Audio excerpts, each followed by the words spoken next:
السلام عليكم ورحمة الله وبركاته. الحمد لله نحمده ونستعينه ونستغفره ونؤمن به ونتوكل عليه ونعوذ بالله من شرور أنفسنا ومن سيئات أعمالنا. من يهده الله فلا مضل له ومن يضلل فلا هادي له. ونشهد أن لا إله إلا الله وحده لا شريك له ونشهد أن سيدنا وسندنا وحبيبنا ونبينا ومرشدنا وإمامنا ومولانا محمدا عبده ورسوله. أما بعد، فأعوذ بالله من الشيطان الرجيم. بسم الله الرحمن الرحيم. والذين جاهدوا فينا لنهدينهم سبلنا وإن الله لمع المحسنين.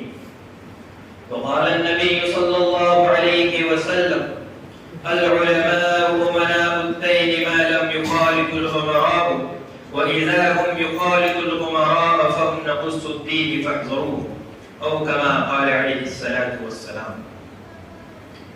صاحب علم ہے، سب ہنرمند ہے، دین حق کی شریعت کے پابند ہے. صاحب علم ہے، سب ہنرمند ہے، دین حق کی شریعت کے پابند ہے. بانٹتے ہیں سدا علم کی روشنی، دنیا میں جتنے فرزند دیوبند ہیں. اسٹیج پر موجود محترم صدر جلسہ اور معزز اساتذہ کرام اور باعزت سامعین کرام، آج کے اس اجلاس میں میں آپ کو علماء دیوبند کی تاریخ بتلانا چاہتا ہوں کہ علماء دیوبند کی تاریخ کیا ہے. یہ ایک بڑا عجیب موضوع ہے میرے دوستو. بر صغیر پاک و ہند میں جتنا کام دیوبند کے علماء نے کیا ہے، اتنا کام نہ اس سے پہلے کبھی کسی نے کیا ہے اور نہ کوئی بات بھی کر سکے گا انشاءاللہ. اس بات میں کوئی شک و شبہ نہیں کہ جب سے ہندوستان کے اندر انگریز آیا، ہندوستان میں دو طبقے برسر پیکار رہے. ایک طبقہ وہ تھا جس نے انگریزوں کے سامنے اپنی گردنوں کو جھکایا، انگریزوں سے معافیا مانگی، انگریزوں سے دولت حاصل کی، انگریزوں سے جاگیر حاصل کی. ایک طبقہ وہ تھا جس نے سلطان ٹیپو جیسے انسان سے غداری کی. ایک طبقہ وہ تھا جس نے نواب سراج الدین دورہ کی گردن کٹا کر 750 مربع زمینیں انگریزوں سے حاصل کی. ایک طبقہ وہ تھا جس نے بالاکوٹ کی پہاڑیوں پر شاہ اسماعیل شہید کو، اس نواز رسول کو، اس پیغمبر کے خاندان سے تعلق رکھنے والے اس مرد مجاہد کو بالاکوٹ کی پہاڑیوں پر شہید کرا دیا. میرے دوستو، ایک یہ طبقہ تھا اور ایک وہ طبقہ تھا جو شاہ ولی اللہ کے نام کا وارث تھا، شاہ عبدالعزیز کے فتوے کا لمبردار تھا کہ جس کے فتوے نے مالٹا اور کالا پانی اور سکندریہ کے ساحل اور جیلوں کو آباد کر کر فاسیوں کے تخت پر چڑھ گیا، بچوں کو یتیم، بیویوں کو بیوہ کر گیا. وہ طبقہ کٹ تو گیا لیکن نہ انگریز کے سامنے اپنی گردنوں کو جھکایا اور نہ دنیا کی کسی اور طاقت کے سامنے اپنی گردنوں کو جھکایا ہے. میرے دوستو، وہ طبقہ دیوبند کے علماء کا طبقہ تھا. آج کل بعض لوگ کہتے ہیں کہ دیوبند کا مدرسہ تو کافی عرصے بعد بنا. اس کا مطلب یہ ہوا کہ جب سے دیوبند کا مدرسہ بنا اس وقت سے دیوبندی قائم ہوئی. جب سے دیوبند کا مدرسہ بنا اس وقت سے دیوبندیت قائم ہوئی. اس سے پہلے دیوبندیت کا نام و نشان نہیں تھا. بعض مولوی یوں کہتے ہیں، میں کہتا ہوں کہ مولانا قاسم نانوتوی ہمارے پیر و مرشد نے دیوبند کا مدرسہ بنایا، لیکن دیوبند کا مدرسہ بنانے سے پہلے وہ عالم تھے، وہ دین کے فاتح تھے، وہ اسلام کے علمبردار تھے. چلو یہ کہنا کہ علماء دیوبند کے مدرسے سے پڑھے ہیں، لیکن یہ علم جو دیوبند کی سرزمین سے پھوٹا ہے یہ صرف دیوبند کی سرزمین ہی سے نہیں بلکہ مولانا قاسم نانوتوی کے سینے سے پھوٹا ہے. اور مولانا قاسم نانوتوی رحمۃ اللہ علیہ کون ہے کہ جس نے یہ علم قرآن و حدیث کا حاصل کیا. مولانا قاسم نانوتوی رحمۃ اللہ علیہ نے شاہ اسحاق نے، شاہ عبدالغنی نے، شاہ عبدالعزیز نے، شاہ ولی اللہ نے، شیخ ابو طاہر مدنی نے، علامہ محمد بن احمد سے، علامہ محمد بن احمد نے، قابل حسام الدین سے، حافظ اسلام الدین نے شیخ ربیع بن سبی سے، شیخ ربیع بن سبی نے دو واسطوں سے، امام عینی ترمذی سے، امام عینی ترمذی نے امام بخاری سے، امام بخاری نے حضرت حماد سے، حضرت حماد نے عبداللہ ابن مبارک سے، عبداللہ ابن مبارک نے حضرت امام ابو حنیفہ رحمہ اللہ علیہ اجمعین سے، اور حضرت امام ابو حنیفہ رحمہ اللہ علیہ اجمعین نے حضرت انس بن مالک رضی اللہ عنہ سے، اور حضرت ابن مالک اور حضرت انس بن مالک رضی اللہ عنہ نے محمد رسول اللہ صلی اللہ علیہ وسلم سے۔ میرے دوستو، مولانا قاسم نانوتوی یہ علم دنیا کے اندر پھیلاتا ہے، جس علم کا شجرہ قاسم نانوتوی سے لے کر محمد رسول اللہ تک پہنچتا ہے۔ چلو یہ کہنا کہ علماء نے چلو یہ کہنا کہ علم میں تو تمہارا سلسلہ نسب رسول اللہ تک پہنچتا ہے، لیکن ولایت ہمارے پاس ہے، پیری ہمارے پاس ہے، تقدس ہمارے پاس ہے، سہروردی ہمارے پاس ہے، قادری ہمارے پاس ہے، چشتی ہمارے پاس ہے، نقشبندی ہمارے پاس ہے۔ دنیا کے اندر علماء دیوبند کو قرآن کہنے والوں، آؤ اس دیوبند کے مرکز پہ اگر علم ملتا ہے، اگر تفکر ملتا ہے، اگر جہاد ملتا ہے، اگر ریاضت ملتی ہے، اگر تقویٰ ملتا ہے، اگر قرآن ملتا ہے، تو اسی دیوبند کی مسجد پہ پیغمبر رسول اللہ کی طریقت بھی ملتی ہے، رسول اللہ کی عظمت بھی ملتی ہے، رسول اللہ کی ولایت بھی ملتی ہے، رسول اللہ کی بزرگی بھی ملتی ہے، اسی دیوبند کی برکت سے۔ اس لیے کہ مولانا قاسم نانوتوی رحمۃ اللہ علیہ نے، اس لیے کہ مولانا قاسم رحمۃ اللہ علیہ مرید تھے حاجی امداد اللہ مہاجر مکی کے، اور حاجی امداد اللہ مہاجر مکی نے ولایت کا سبق پایا تھا میاں جی نور محمد سے۔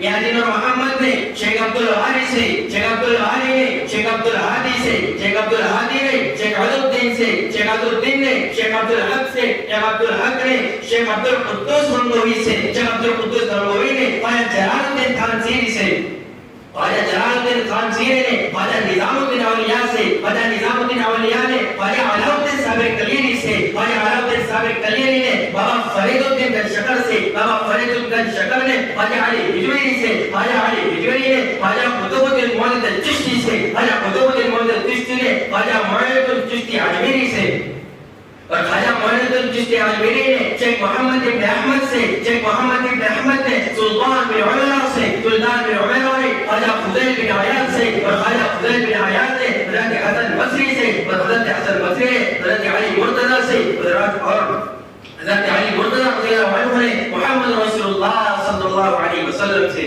علم میں ہمارا سلسلہ رسول اللہ تک پہنچتا ہے، ولایت میں بھی ہمارا سلسلہ رسول اللہ تک پہنچتا ہے۔ کائنات کے اندر اس کا جواب کوئی نہیں دے سکتا۔ اور دیوبند کا مدرسہ کب بنا، یہ بات کی ذرا سمجھے۔ دارالعلوم دیوبند کی بنیاد کابل کیوں رکھی گئی؟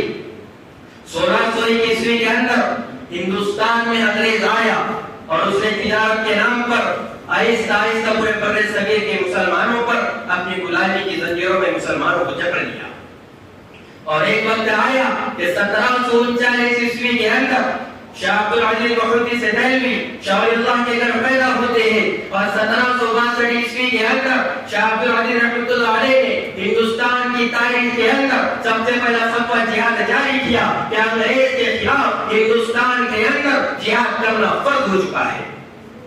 اور اسی فتوے کی روشنی میں سلطان ٹیپو میدان کے اندر آتے ہیں۔ شاہ عبد العزیز کے فتوے کی روشنی میں سلطان ٹیپو میسور کی لڑائیوں میں انگریز کے مقابلے میں آتے ہیں، اور سلطان ٹیپو کون ہے؟ اپنے دور کے ولی تھے، اپنے دور کے قطب تھے۔ مولانا حسین احمد بندی فرماتے ہیں کہ سلطان ٹیپو اپنے دور کے اتنے بڑے ولی تھے، اتنے بڑے ولی تھے کہ میں اور آپ اس کا تصور بھی نہیں کر سکتے۔ اور آج دیکھو اس ہندوستان کے قوم کو، اسلام کے جسم کے موٹیفوں کو، جنہوں نے سلطان ٹیپو کی تصویر کو غلط ذریعے سے کتابوں کے اندر چھاپی ہے۔ آپ نے سلطان ٹیپو کی تصویر کو کتابوں کے اندر دیکھا ہوگا، ان کی داڑھی نہیں ہے۔ سلطان ٹیپو نے زندگی بھر اپنی داڑھی کو کبھی وسترانہ پھیلایا۔ سلطان ٹیپو اپنے دور کے ولی تھے، اپنے دور کے قطب تھے، اپنے دور کے تہجد گزار تھے۔ مولانا حسین احمد مدنی فرماتے ہیں کہ سلطان ٹیپو اس وقت انگریز کے مقابلے میں آئے تو اس وقت سلطان ٹیپو سے بڑا ولی ہندوستان کے اندر کوئی موجود نہیں تھا۔ میرے دوستو، سلطان ٹیپو نے میسور کی جامع مسجد بنائی اور یہ اعلان کیا کہ اس جامع مسجد کے اندر وہی شخص نماز پڑھائے جو صاحب ترتیب ہو۔ علماء جانتے ہیں کہ یہ صاحب ترغیب اسے کہتے ہیں کہ جس کی اکٹھی 5 نمازیں کبھی قضا نہ ہوئی ہو. سلطان ٹیپو نے اعلان کیا لیکن کوئی عالم آگے نہ بڑھا, کوئی امام آگے نہ بڑھا. تو سلطان ٹیپو آگے بڑھے اور فرمایا کہ جب سے میں بالغ ہوا ہوں اس وقت سے لے کر آج تک کبھی میری اکٹھی 5 نمازیں قضا نہیں ہوئی ہے. اس کے بعد 1856 عیسوی کے اندر ہندوستان کے تمام علماء کا اجلاس دہلی کے اندر ہوا اور ان علماء کو یہ طے کرنا تھا کیا ہم ہندوستان کے اندر انگریزوں کے مستقل غلامی کو اختیار کر لیں یا انگریزوں سے مقابلہ کر کے دنیا سے چلے جائے. یہ فیصلہ کرنا تھا. اور اس میٹنگ میں کون تھا؟ اس میٹنگ کے اندر مولانا قاسم نانوتوی, حاجی امداد اللہ مہاجر مکی, مولانا جعفر خانسری, مولانا محمد علی تھے. ایک شخص نے ایک بات کہی تھی کہ ہماری تعداد تو بڑی تھوڑی ہے, بات ذرا سمجھیے.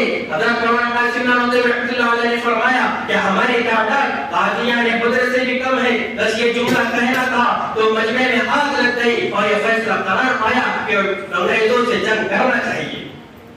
اور ہندوستان کے تاریخ کی سب سے بڑی جنگ آزادی جو لڑی گئی اس جنگ آزادی کا نام 1857 کی جنگ آزادی ہے. اس جنگ آزادی کے اندر ایک طرف علماء تھے, ایک طرف انگریز تھا. غداری کی وجہ سے علماء کو فتح نہ ہو سکی, انگریز غالب آ گیا اور وائسرائے برطانیہ نے اس ہندوستان کی طرف ایک بست بھیجا کہ جاؤ جا کر معلوم کر آؤ کہ ہندوستان کے اندر انگریزوں کی حکومت کس طرح کامیاب ہو سکتی ہے.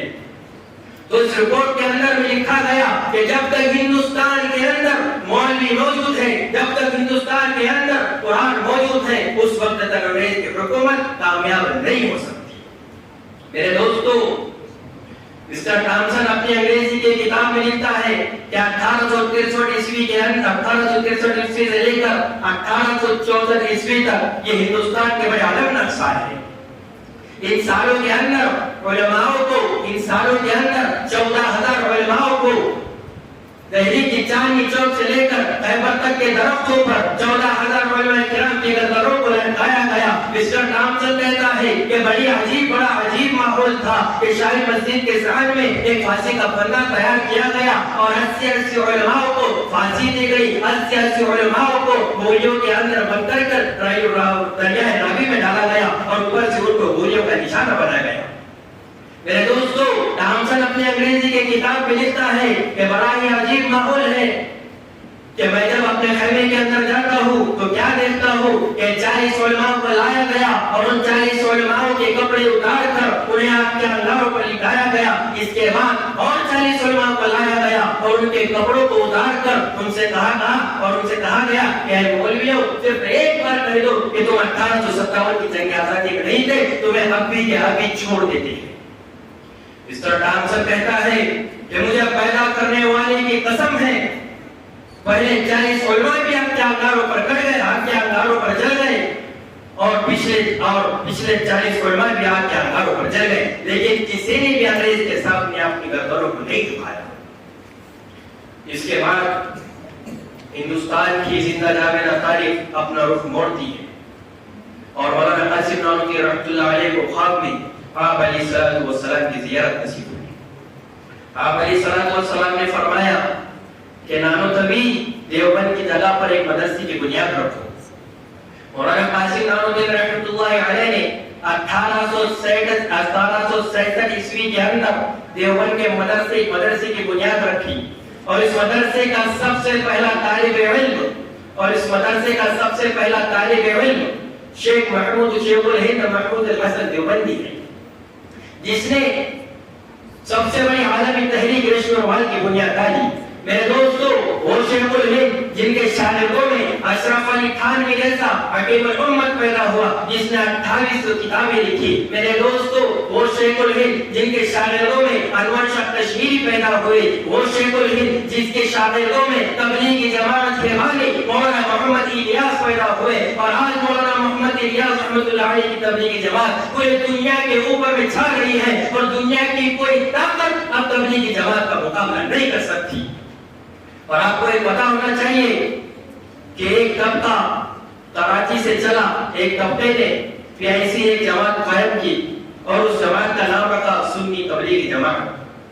وہ جماعت کراچی سے چلتی ہوئی حیدرآباد سے واپس ہو گئی. پوچھا گیا کہ کیوں واپس آئے ہو؟ کہنے لگے کہ لوگوں نے دعوت کرنا چھوڑ دی, اگر ہم وہاں پر رکتے تو بھوکے مر جاتے. مقابلہ کرتے ہو مولانا الیاس کی تبلیغی جماعت کا, اور ایک پر بھوکا رہنا گوارا نہیں ہے. میرے دوستو, وہ شیخ الہند جس کے شاگردوں میں مولانا حسین احمد مدنی پیدا ہوئے, وہ حسین احمد مدنی جس نے 18 سال تک روزہ اقدس کے اوپر میں حدیث کا درس دیا.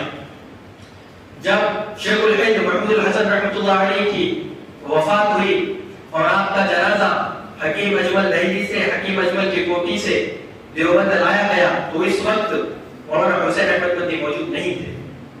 اور جب حسین احمد مدنی موجود ہوئے تو فرمایا گیا کہ مولانا شیخ الہند کے جسم کے اوپر ایک ہڈی بھی موجود نہیں ہے. مولانا حسین احمد مدنی فرماتے ہیں کہ انگریز میرے شیخ الہند کو مالٹا کے جزیرے کے اندر لے جاتا اور انہیں لوہے کی داغوں سے لوہے کی سلاخوں سے داغتا اور یہ کہتا کہ شیخ الہند انگریز کے حق میں فتویٰ دے دے. میرے حضرت کو جب ہوش آتا تو کہتے کہ اے انگریز, تجھے پتہ ہونا چاہیے کہ میں بلال کا وارث ہوں, میں اپنی جانوں کو قربان تو کر سکتا ہوں لیکن تیرے سامنے اپنی گردن کو نہیں جھکا سکتا. جب گلستان کو خون کی ضرورت پڑی, سب سے پہلے ہماری ہی گردن کٹی. جب گلستان کو خون کی ضرورت پڑی, سب سے پہلے ہماری ہی گردن کٹی. پھر بھی کہتے ہیں ہم سے یہ اہل چمن کی چمن ہمارا ہے, تمہارا ہے. اللہ تبارک و تعالی ہم سب کو علماء دیوبند کی تعریف کو دیکھتے ہوئے ان کے احکامات پر چلنے کی توفیق عطا فرمائے.